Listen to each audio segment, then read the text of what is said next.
안녕하세요. 치과 기공학개론 배은정입니다. 오늘 수업 시작하도록 할게요.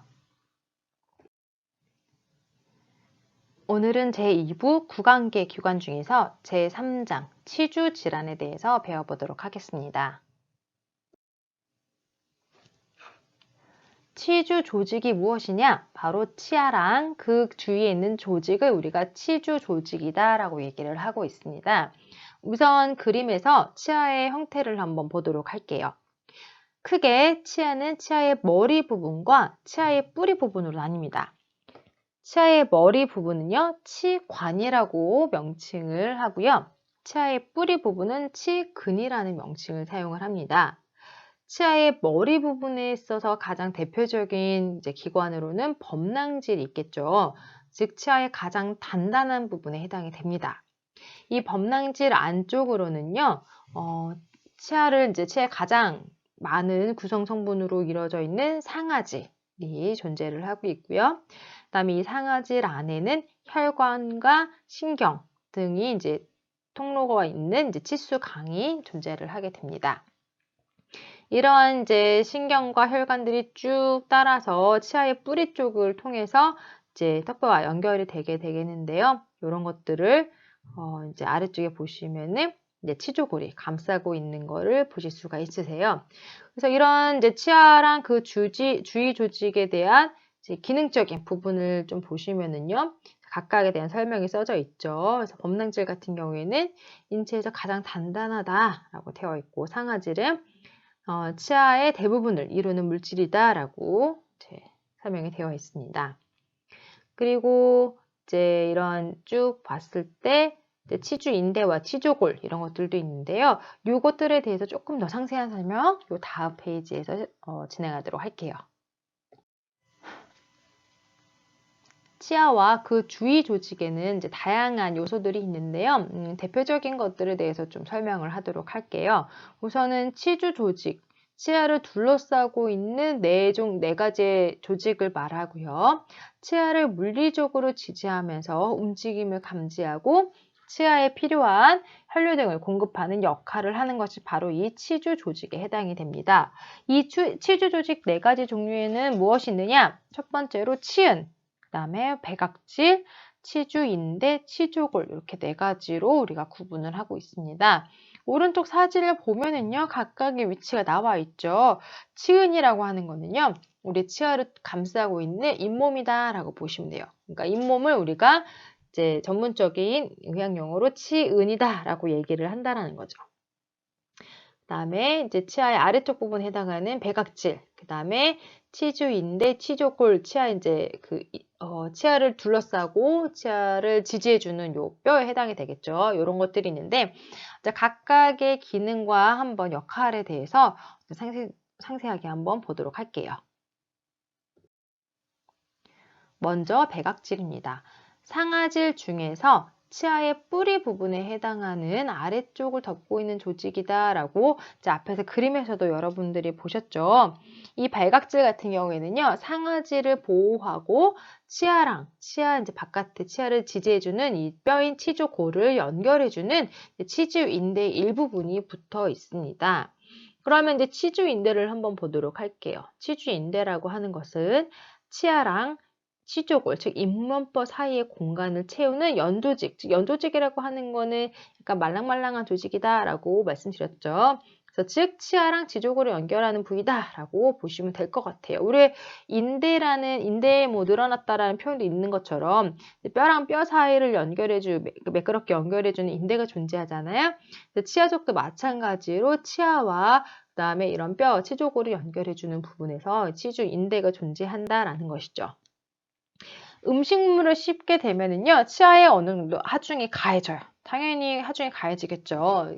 같이 위아래 턱뼈가 맞닿으면서 씹히니까. 그랬을 때 이 치아에 가해지는 요 하중을 어느 정도 완충시켜주는 효과를 가집니다. 즉, 치아가 굉장히 고정되어 있다라고 생각을 하지만 아주 미세하게 살짝 이렇게 아주 약한 탄성까지 좀 아니더라도 완충력을 좀 가지도록 요 치주의 인대가 있기 때문에 아주 살짝 유동성을 좀 가진다라는 거죠. 그래서 만약에 사고에 의해서 발치가 됐어요, 치아가. 그때 만약에 치주인대가 많이 손상됐거나 소실이 되었다고 하면요. 사실상 요거는 다시 재식하는 것이 조금 어려운 상태죠. 그래서 우리가 임플란트를 요즘에는 많이 하는데 아무리 임플란트가 잘 나왔다 혹은 임플란트가 치아의 기능을 대신한다 할지라도 사실 임플란트가 무조건 좋다라고 할 수가 없는 이유 자체가 바로 이 치주인대가 없기 때문이겠죠. 이 치주인대가 완충작용을 하는 반면 임플란트 같은 경우에는 완충작용에서 아무래도 우리 자연치보다는 약할 수밖에 없기 때문에 아무리 좋아도 내 치아를 유지하는 게 무엇보다 중요하겠죠. 다음은 이제 치조골에 대해서 설명하도록 할게요. 치조골이라고 하는 것은요, 치아를 단단하게 잡아서 흔들리지 않게 해줍니다. 우리가 당연히 치아가 흔들리거나 움직이게 되면은 여러 가지 문제가 생기겠죠. 이제 치아가 잇몸이 약한 사람들에서 치아가 빠질 수 있는 이유 중에 하나가 이런 것들이 이런 치조골이나 잇몸이 약하기 때문인 거거든요. 자, 치아가 발치가 되면은요, 치조골 역시 점점 줄어들게 됩니다. 내가 잡아줘야 될 치아가 없네? 그럼 나는 필요가 없겠네 하면서 소실이 된다라는 거죠.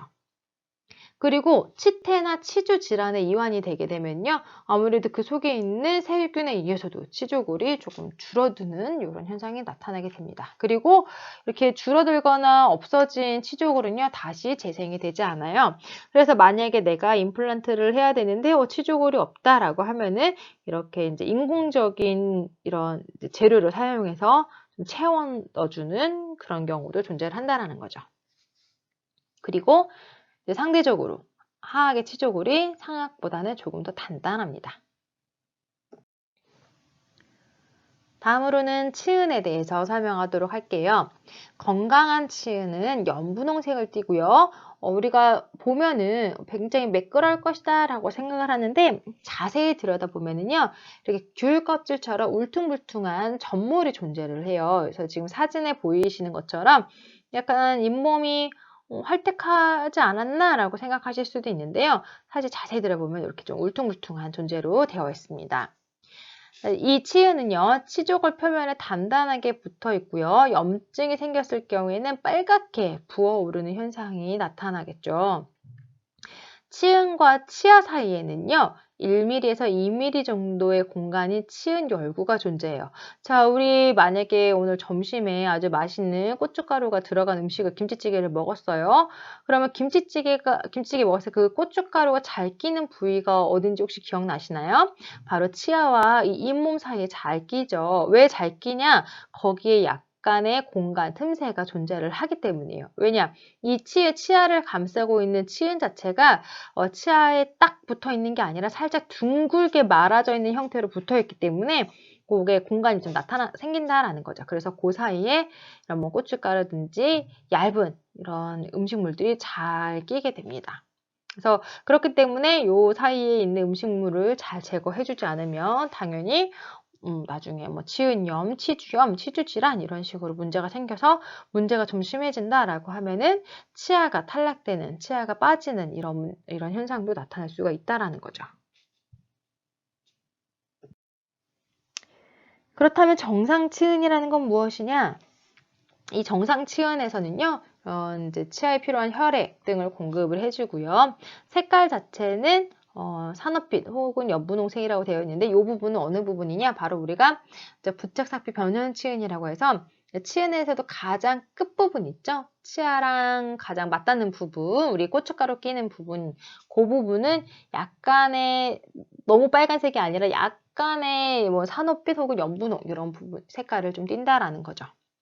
그리고 아래쪽으로 갈수록 이런 치주 점막과 그쪽으로 가까이 갈수록 혈관이 많이 분포되어 있기 때문에 색깔이 조금 더 붉은색에 가까운 이런 색을 띠게 됩니다. 이런 치은의 외형 같은 경우에는요, 치아의 형태나 이제 악콩 내에서 치아가 어떻게 배열이 되어 있는지, 그다음에 치아가 붙어 있을 때 그 붙어 있는 사이의 그 공간, 크기 이런 것들에 대해서 다 형태가 조금씩 달라지게 됩니다. 치주병이라고 하는 것은요, 치아 주위 조직, 즉 치은에서 세균의 작용으로 발생돼서 진행되는 염증성 질환을 우리가 치주병이다라고 얘기를 합니다. 초기에는 치은염이 발생을 하겠고요. 그래서 치은이 붓는다든지 피가 난다든지 이런 현상이 나타나는데, 이 치은염이 조금 더 심해지면 그때는 치주염으로 발생이 되게 되는 거고요. 치주염으로 이렇게 넘어가게 되면은 치주 조직에 염증이 생기면서 치주골이 파괴가 되고, 이제 치주낭이라고 해서 치아랑 잇몸 사이에 공간이 많이 생기면 당연히 안 좋겠죠. 음식물이 계속 끼니까. 근데 그런 부분이 생길 수 있다라는 거죠. 그러면서 이제 이런 질환으로 인해서 고름이 나타나기도 하는 이런 문제가 발생이 되어집니다. 이런 것들이 계속적으로 지속되다 보면은 가장 큰 문제는 뭐겠어요? 바로 이제 치아를 지지해주는 요 조직들이 약해지면서 치아 지지에 대한 기능적인 부분들도 당연히 악화가 되겠죠. 그렇게 되면 가장 큰 문제는 치아가 딱딱딱 이렇게 정상적인 위치에 고정이 되어 있는 게 아니라 슬슬 움직이기도 하면서 결국에는 치아는 건강하지만 잇몸이 건강하지 않기 때문에 치아가 없어질 수도 있다는 거죠. 그래서 치아만 잘 관리해줘서 되는 것이 아니라 항상 잇몸도 같이 잘 관리를 해줘야 돼요. 왜 우리 전 시간에서 우리나라 국민 중에서 가장 많은 치아 상실의 원인으로 우리가 치아 우식증을 꼽았잖아요. 근데 치아 우식증 외에도 10%는 치주 질환이다라고 얘기를 했는데, 사실 나이가 들면 들수록 이런 치아가 썩어서 나타나는 문제보다는 잇몸이 약해지면서 나타나는 문제가 훨씬 더 많아집니다. 그래서 멀쩡한 치아인데도 불구하고 잇몸이 약하기 때문에 치아를 더 이상 이렇게 지지할 수 있는 능력이 떨어지면서 결국엔 치아를 빼고 거기에 보철, 뭐 임플란트라든지 다른 보철을 할 수밖에 없는 상황이 온다라는 거죠. 이런 잇몸이 약해지는 원인으로는 다양한 것들이 있겠는데요. 그것들에 대해서도 우리 한번 또 살펴보도록 할게요. 우선 치은염을 먼저 보시면은요, 치은이 붓거나 피나는 이런 것들이 나타날 수가 있는데, 이제 약하게 나타날 수도 있겠지만 좀 심해지면은 지금 아래쪽에 있는 사진들도 보는 것처럼 치아가 부어서 이제 피가 난다든지 아니면 지금 굉장히 많이 부어 있는 형태도 나타나겠죠. 이런 것들은 나중에 때에 따라서 치은 절개술을 해야 될 수도 있겠고, 아니면 약물 치료나 이런 것들을 통해서 이제 붓기를 좀 가라앉히는 그런 처치가 들어가야 될 수도 있겠죠. 치주염은요, 치은염보다 훨씬 더 좀 심한 단계다라고 보시면 돼요. 그래서 이거는 단순히 이제 치은만 문제가 생기고 끝나는 것이 아니라 아예 치주 조직까지 파괴를 하면서 치주낭이 형성이 된다라고 되어 있는데, 아래쪽에 있는 치아 사진 사가지를 보면은요, 치아랑 잇몸 사이에 이렇게 까만 줄이 눈금으로 표시된 이제 이런 탐지 같은 게 들어가서 치아랑 잇몸 사이를 찌르고 있잖아요. 요게 뭐냐면 치주낭의 깊이를 측정하는 도구예요. 그래서 요 까만 눈금이 몇 개까지 들어가느냐에 따라서 이 치아의 잇몸이 건강하구나 혹은 건강하지 않구나를 판단할 수 있거든요. 가장 첫 번째 사진을 보시면은요, 지금 까만 눈금 한 2개 정도가 들어가잖아요. 보통 요 정도면 건강하다. 왜냐? 우리 앞서 얘기했던 것처럼 치운 열구가 존재한다고 했잖아요. 그래서 어느 정도 잇몸과 치아 사이에는 약간의 틈새가 있기 때문에 요 정도로 들어가는 것은 사실 건강한 치아다라고 보여집니다. 근데 만약에 그거보다 조금 더 깊이 들어간다. 지금 보시면 눈금이 한 3개 정도가 들어갔잖아요.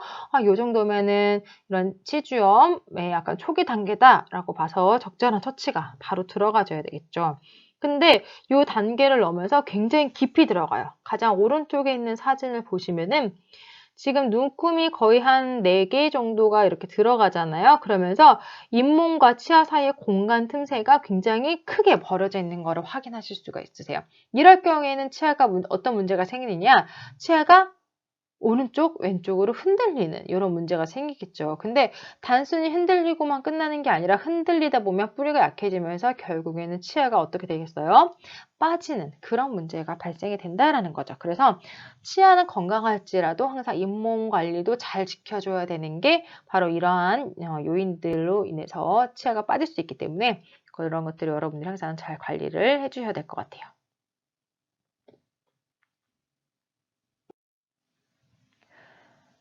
그렇다면 치주병의 특징은 무엇이냐? 치은에 나타나는 염증이 치주인대랑 치조골 등 이런 치주 조직을 파괴하는 염증성 질환을 우선 치주병이라고 얘기를 하고요. 치주 조직의 파괴, 조직 파괴, 정지 또는 회복기가 주기적으로 진행이 됩니다.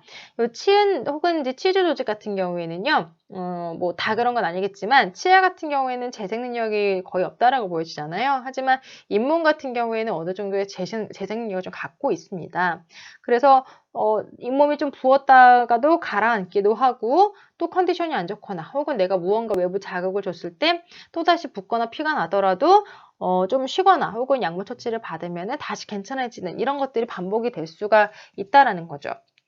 자, 그러면서 어떤 증상이 나타나느냐? 우선 붓고 피가 나고 때에 따라서 사람마다 열이 나기도 하고 혹은 이렇게 우리 이렇게 심장에서 이렇게 피 뛰잖아요. 심장이 뛸 때 그 맥박과 마찬가지로 그 맥박이 뛰는 것처럼 이렇게 통증이 나타나는 걸 우리가 동통이라고 얘기를 하거든요. 이런 통증이 나타나는 현상이 나타납니다. 그럼 치주병에 왜 걸리느냐? 치주병이 왜 발생이 되느냐? 여러 가지가 있어요. 사실상 이렇게 급성으로 나타나는 거는 좀 원인을 찾기가 쉬워요. 예를 들자면 이 사람이 갑자기 안 피던 담배를 피웠네? 혹은 갑자기 최근에 너무 많이 일을 하면서 이런 피로가 누적이 되어서 잇몸이 부었네? 혹은 뭐 최근에 뭔가 잇몸에 어떠한 충격이 가해졌네? 이런 급성적인 거는 원인을 찾기가 쉬운데 만성적인 요인은 사실 조금 찾기가 힘들어요. 그래도 그나마 좀 원인을 찾아가자면 우선 개인에 대한 이런 식습관이라든지 아니면 성별 혹은 연령에 따라서도 나타날 수가 있고요. 그 다음에 내 주변 환경, 즉 뭐 직업이라든지 그다음에 사회 계층, 경제적인 수준 이런 것들에 의해서도 발생이 될 수가 있기 때문에 사실 원인이 뭐다라고 정확하게 알기는 조금은 어렵다라고 보시면 됩니다. 자, 이 치주병 같은 경우에는요, 상대적으로 여자에 비해서 남자가 조금 더 발생 빈도가 높습니다. 이유는 뭐 앞에서 얘기했던 것처럼 이런 이제 구강 습관에 해당이 되겠죠. 그래서 뭐 담배를 핀다든지 아니면은 좀 피로함이 있다든지 이런 여러 가지 요인에 있어 남자 발생률이 조금 더 높고요. 그 다음에 유아에 비해서는 당연히 성인의 빈도가 훨씬 더 높다라고 보여지고요. 특정 원인이 없는 범발성 질환이면서 급성보다는 만성에 좀 가까운 질환이다라고 보여집니다. 그래서 이런 만성 질환 같은 경우에는요, 고치기가 쉽지가 않아요. 왜냐? 왜 우리 3살 버릇 80까지 간다라는 말이 있는 것처럼 개인의 특정 습관, 몇십 년 동안 혹은 몇 년 동안 해오던 습관을 갑자기 바꿔라라고 하면 쉽지는 않잖아요. 그래서 이런 사람들 같은 경우에는 이제 가장 안 좋아 보이는 이런 습관부터 조금씩 하나씩 개선해 나가는 뭐 식습관이라든지 아니면 구강위생 이런 개인의 갖고 있는 위생관념이라든지 이런 것들을 조금씩 심어주면서 개선을 해 나가야지만 고칠 수가 있겠죠. 그럼 이 치주병이 발생되는 요인으로 어떤 것들이 있는지 한번 보도록 할게요. 먼저 숙주 요인, 병원체 요인, 환경 요인, 그리고 기능적 요인으로 구분을 할 수가 있습니다. 숙주 요인은요, 이 사람을 대상으로 얘기를 하는 거잖아요. 그래서 입 안에 나타나는 숙주 요인으로는요, 이제 다친다든지, 즉 외상이 생겨서 이걸로 인해서 문제가 생긴다든지 하는 기능적인 요인이 있을 수가 있고요. 이제 그 외의 숙주 요인으로는 연령이 높으면 높을수록, 즉 성인에서 이제 노인이 돼갈수록 이런 치주병 발생 빈도가 높아진다. 발생률이 좀 더 높다라는 거고요. 성별, 흡연, 담배, 임신, 당뇨, 그 다음에 뭐 스트레스, 피로, 직업 습관, 과도 엄주 이런 것들이 모두 요인으로 작용할 수 있다라고 보여집니다.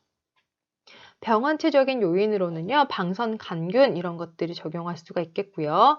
환경적인 요인에서도 크게 구내와 구외, 즉 입안 환경과 입안 바깥의 환경으로 나눌 수가 있는데요. 구내 환경으로는 이제 이런 치석 제거를 얼마나 잘 하는지, 즉 스케일링에 대한 얘기겠죠. 치면 세균맥이 얼마나 있는지, 그 다음에 혹시 보철 장치를 불량으로 하진 않았는지, 그다음에 교정 장치를 끼지 않았는지, 이 교정 장치가 아무래도 이물감을 줄 수밖에 없기 때문에 이걸로 인해서도 우리가 이제 치은염이나 치주염이 조금 생길 수는 있거든요.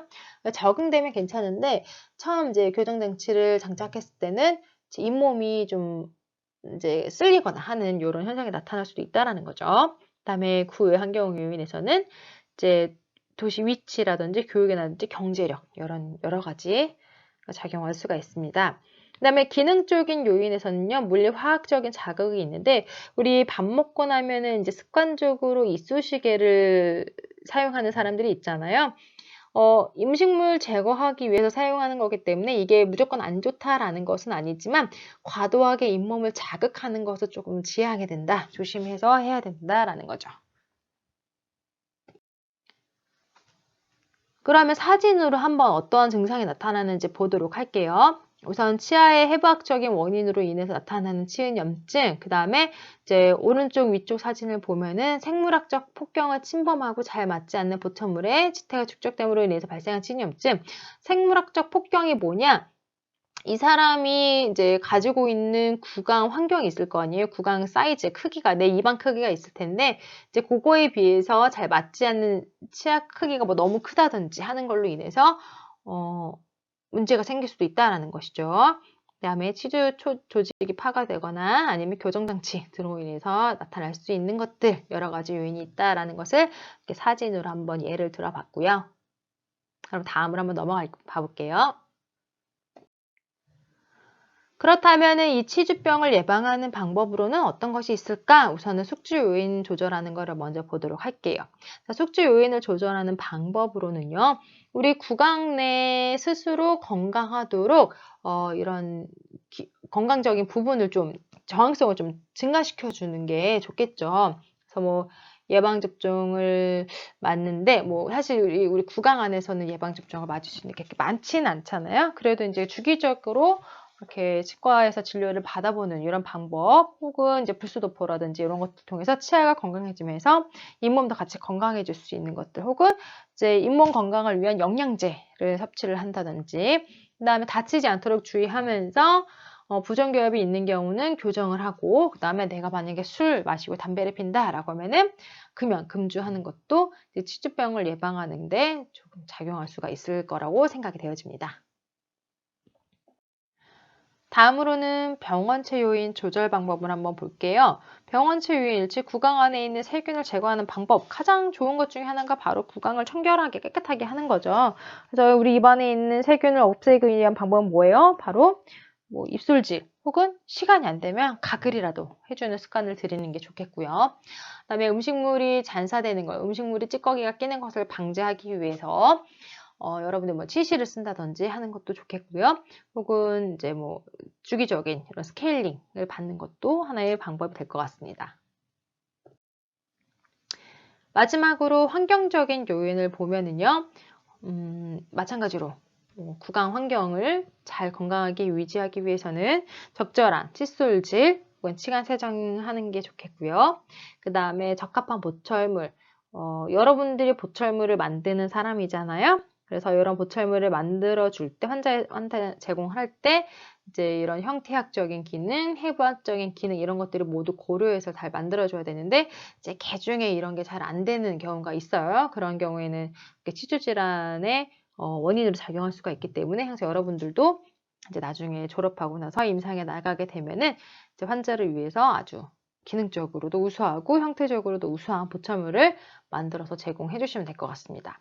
그리고 음식 조절뿐만 아니라 구강 보건 교육을 통해서도 내 스스로 내 구강은 어떠한 상태이고 내 구강을 건강하게 잘 유지하기 위해서는 어떠한 것들을 해야 되는지에 대해서 미리미리 잘 알아놓으면 훨씬 더 좋겠죠. 자, 그럼 오늘 수업도 잘 들었나요? 오늘은 이제 치주 질환에 대해서 배워봤고요. 우선은 치주 질환 전에 치주 조직에는 어떤 것들이 있는지, 그 다음에 이런 치주 조직이 문제가 생겼을 때에는 어떠한 질환들이 있는지, 치은염, 치주염 이렇게 구분지어서 한번 비교해보고 예시도 한번 들어봤는데요. 자, 그럼 오늘 이제 12주차 퀴즈 나가도록 하겠습니다. 치아를 물리적으로 지지하고 움직임을 감지하며 치아에 필요한 혈류 등을 공급하는 역할을 하는 것으로 치아를 둘러싸고 있는 조직 4가지가 있다고 설명했죠. 이 4가지가 무엇인지에 대해서 정답 적어서 제출하시면 되겠습니다. 그럼 오늘 수업 여기서 마치도록 할게요. 여러분 모두 수고 많으셨습니다.